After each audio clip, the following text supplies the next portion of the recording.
台南元宵节活动包括龙耳门抢春牛，也佮有咸水的蜂仔炮，即马拢已经准备好势。其中这咸水蜂仔炮伫疫情过了后，今年来登记的炮仔声是真济，可能有400座，平英过还佮加一倍。市府是来呼吁民众讲，参加活动的时阵，一定爱甲丰富的装备来穿好势。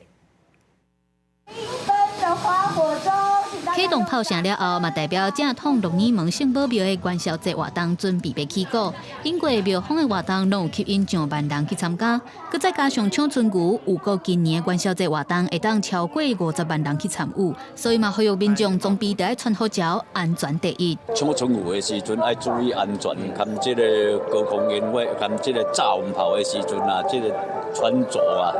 一定要遮蔽安尼，安全第一。一定要穿厚的外套，然后重点脖子的部分，因为常常都先风炮射到这边，然后就会